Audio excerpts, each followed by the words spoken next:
Superman issue 30, Philip K. Johnson and Scott Godlewski on the main story, of course. We'll get to the backup in a bit.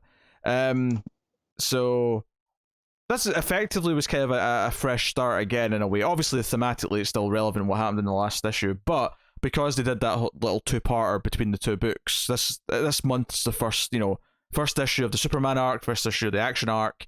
We'll get to that later in the month, obviously. So curious to see what this arc was going to be and what it is.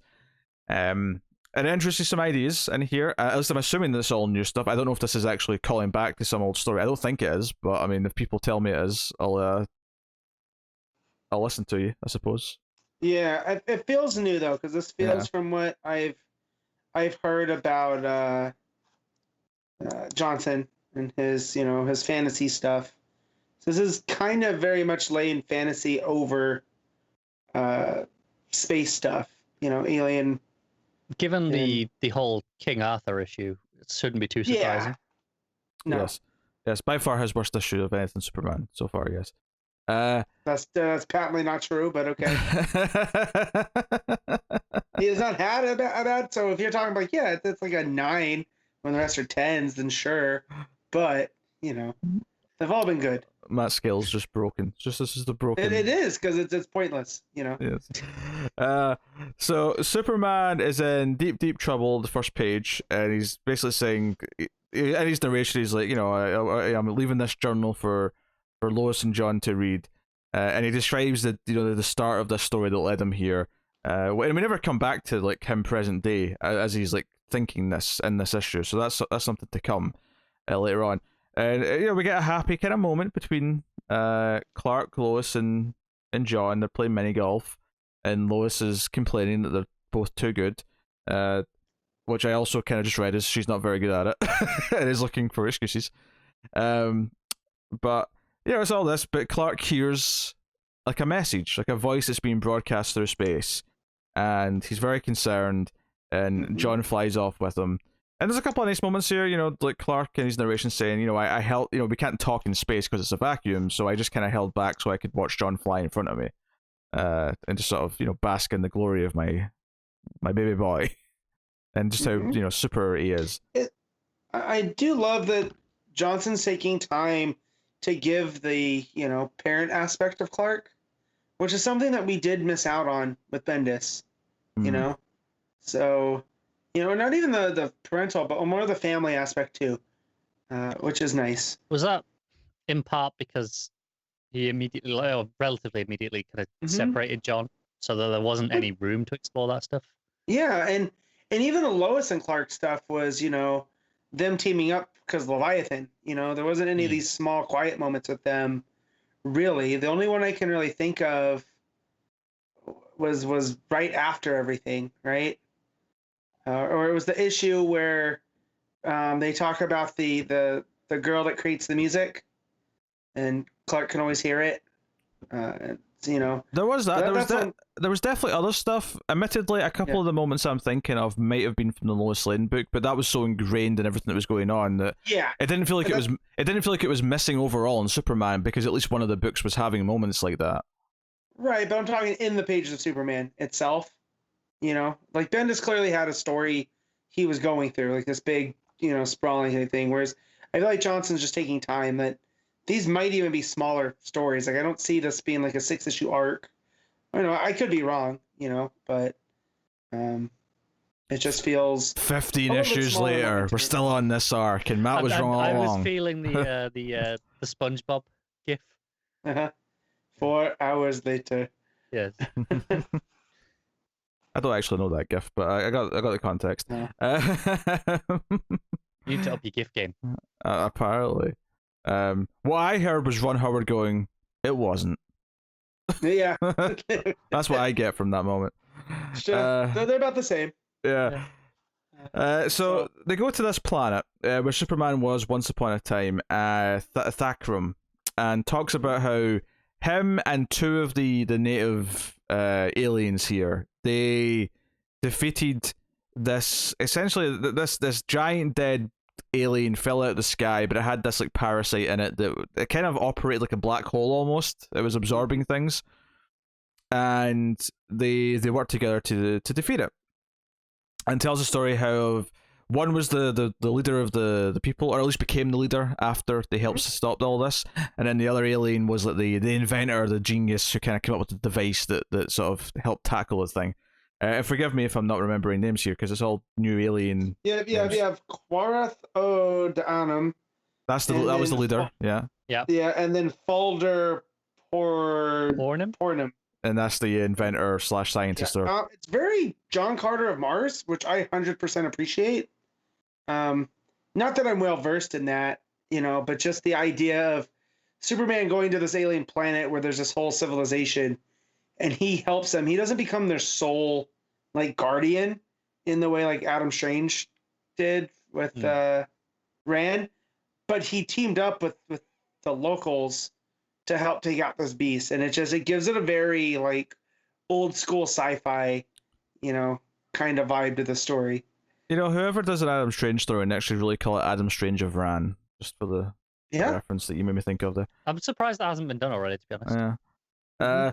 So basically, the aliens here, first they're a bit hostile, but then the old one comes out and sort of understands who Superman is. It's Falder. They say, "No, we didn't send any message.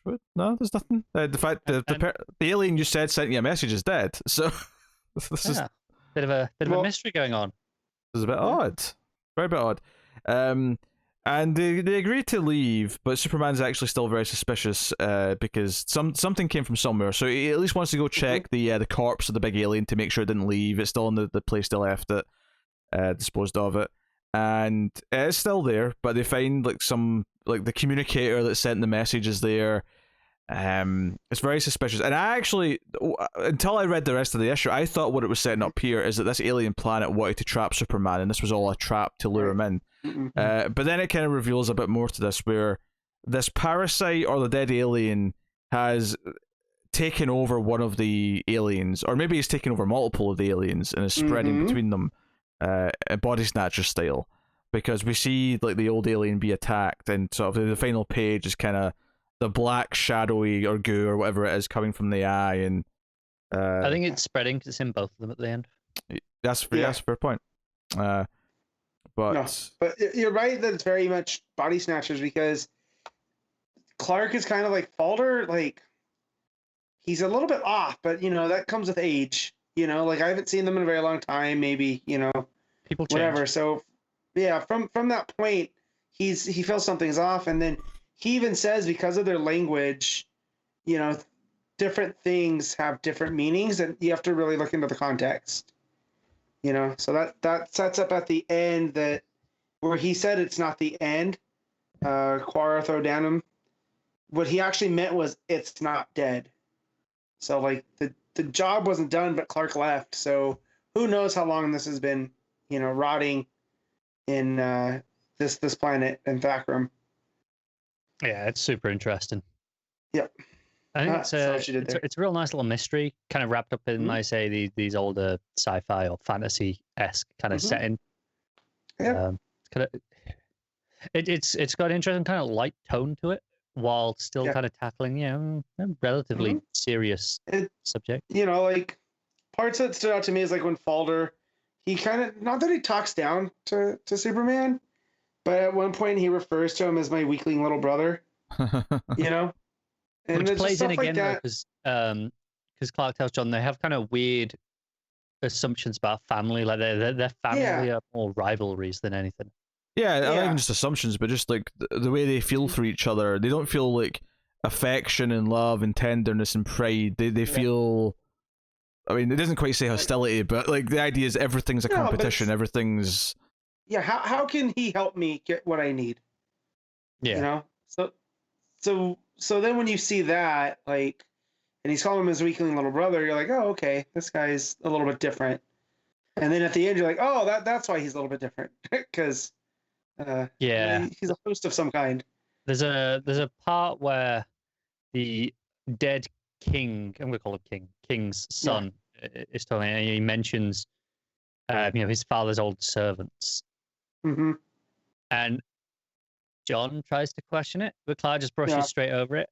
And again, I think that's one of those linguistic things where servant doesn't necessarily in this context mean, like all bordering on like slave here but paid. I don't think it's like that. I think it's more more akin to subject, perhaps. Yeah, it was because when they introduced the concept, when they first get to the planet, and Clark mentions the language thing where they've got their translators, but there's a lot of words have multiple meanings, so it's kind of you have to gauge what they're saying. I was like, okay, this seems like an interesting way of making me think about what they're saying every time they say something, because now I have to question exactly what it means, and is there a second meaning I can ascertain from the sentence they've given. And I think, admittedly, the little sleep I had in the last day when I read this meant I probably wasn't at the top of my game for deciphering code in the text, so I just let Superman explain it to me as they came up. But it's a fun idea that maybe they'll make use of throughout this arc, where they'll maybe say something clear as day to us, but we won't notice it at first, or maybe it's something we have to figure out because it's phrased in a intentionally,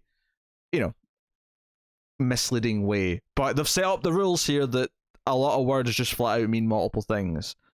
But not in a super devious way either, because like the example at the end where this is not the end, it's not dead. You can see how dead and end are. You can see why they're related words. It doesn't seem super. It's not like dead also means sausage. There's a linguistic route that you can kind of follow logically, even if it's not immediately clear. Yeah, so it's not complete nonsense, which makes it a bit fulfilling. So if they hold true to that, that could be kind of fun. Art's really solid. I think the one thing for me is that it is kind of light in tone, bizarrely, which is a little bit weird given that the opening page is, this might be the last time I ever leave Earth, or Do you know what this opening page is making me even more feel like, like I was saying how before with this first arc or two, it feels like maybe this is where Clark kind of passes the mantle on to John for a little while. And it's like I'm still getting that feeling here. Like this feels like the final entries before we go off to maybe we do actually do the War World stuff that we saw in Future State, kind of lead to that a bit more directly. I don't know, but it definitely feels like it's heading in that direction still. Yeah, it also kind of feels a little bit of a pulpy adventure. I mean, there's not some serious themes in here to play with, but it does feel a bit lighter and pulpier, and I wonder if the intention of that as well is to give us an arc or two like that before it gets to the more serious, long-form stuff. The idea is like, here's an example of my Superman working with John in a sort of traditional fun story, and then we're going to move into the thing that breaks him, and set the baseline first. Yeah. And between this and action, because I imagine, if he's doing stuff with John in this book, I imagine action is going to be without John and do other things. Yeah, we know action, the first arc that starts in a week or two, whenever that book is War World Rising. So it is leading pretty directly towards that stuff. So I'm interested. Yeah, no, it's neat. Pretty solid though. Art is also very good, I think. Yeah, I like Godlewski. There's some parts of it where it looks a little bit like, I don't want to say rushed, but it's not quite, crisp as I've seen him in other books, but it's still good. I think he's a very good Superman artist. His style works for Superman. I agree with that. I think the 2-page it's not really quite a spread. I mean, there's a sort of spread in the background and panels at the bottom and front of it, but where they show the dead celestial alien or whatever it is, or the big giant space bug in the cave. I thought that looked quite nice. It kind of sold the scale of it really well. The colors as well, like that point there's the bit where they're telling the story of what happened. They really kind of give it an extra presence, the reds and the oranges. Yeah. Not sure who the colorist was. I'm just looking. Gabe Eltabe. I think he's doing a really great job. Yeah. So that is the main story in Superman. Matt, what are you giving the main story? I'm gonna give this an 8. Yeah. I usually go to Connor. I don't know why I'm suffer over mine first. I mean, Connor. I mine if you want. Yeah, I'll go Connor. You... Yeah, it's an 8. There you go. Carry on. I'm pretty much on the 8 as well. Like I'm tempted to go 7.5, but it's in that kind of range there. Now let's see if the backup though can solidify that number, because we're continuing the tale. So it's not Bibble focused this time. So we're following the villains and the hunt for the villains, but we've shifted to a meeting that Jimmy's having with various sort of C-list and D-list heroes in Metropolis. Mainly Ambush Bug is the one that we're going to focus on in this particular issue, this backup story. So we're looking at. I don't like Ambush Bug. I just don't. You don't like Ambush Bug? Yeah. Why not? No, I feel like it's a second-rate Deadpool thing, and I don't know who was first or. I think the reason why Ambush Bug. No, I've read a ton of Ambush Bug, admittedly, right? This is I'm relatively novice on the character, but I think the reason why I can get into Ambush Bug a bit more than Deadpool is because he comes across, because Deadpool has this kind of like snide, I think I'm the most hilarious thing ever thing going, right? Ambush Bug to me comes across as a red shirt who knows he's a red shirt and stumbles his way through things. There's kind of like a charming like stupidity to it. Yeah. And I combine that, maybe it's because he looks a little bit like it, but I get like almost like I imagine like Abe Sapien from Hellboy, but like goofy in terms of the way he's acting. No. Yeah, I don't know. I just like this. I know they're rotating people from Metropolis. The way the story was told to me, it was like super like the flow just wasn't there. And I just know it's because I just don't like Ambush Bug, but a lot of the stuff, like the comedy, just didn't work for me.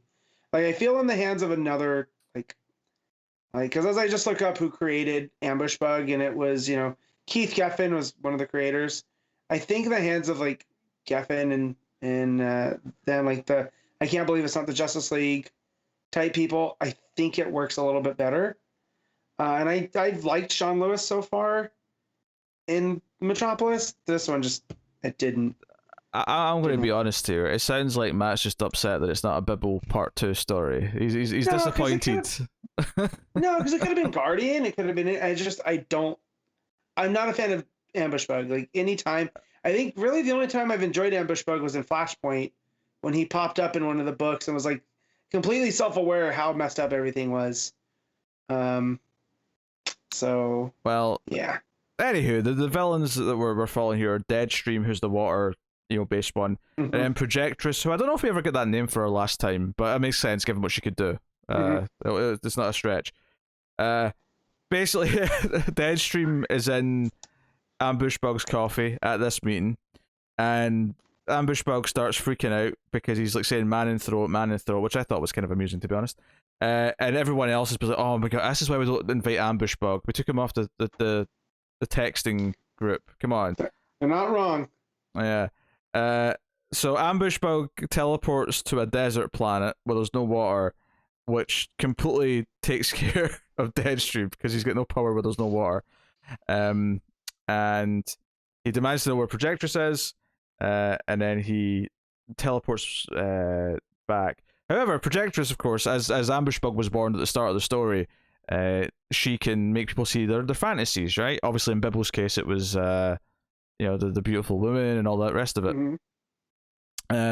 So Ambush Bug comes back to like the city, and it's this Metropolis version of Times Square, but like Ambush Bug's like on every screen. He's like a movie star. Tons of lady versions of Ambush Bug species, whatever that species is. Bug. Just Bug. I think so. Yeah. And he acknowledges in his narration that he's got a bit of an ego, but he like sort of buys into it immediately because this is great. But then he sort of snaps out of it with because at least I'm interesting enough to have a fatal flaw. I don't know. I had fun with it. Like, don't get me wrong, I'm not saying this is the best thing ever, but as a little 10-page thing, I thought it was fun. I like Ambush Bug, especially in small doses like this. Yeah, because these villains want Superman, and they actually carve into Ambush Bug's back. So Projectress carves into his back. Time to call the Kryptonian. So it ends kind of with this kind of thing. So, and it looks like we're getting Gangbuster and Loose Cannon next part. I enjoyed this well enough. For me, this was probably a bit on par with the Bibble one last issue. I was kind of into a bit equals. I enjoyed it slightly more. There you go. Hmm. So, just Matt then. Yeah. Okay. What are you rating the backup, Matt? I'll give this a 6. Connor? I'm just gonna give it an 8 again. Yeah, I'm kind of at a similar place with the main story, where it's just probably just about an 8. So, surprising no one. Full rating for the book for me is an 8. Connor's an 8.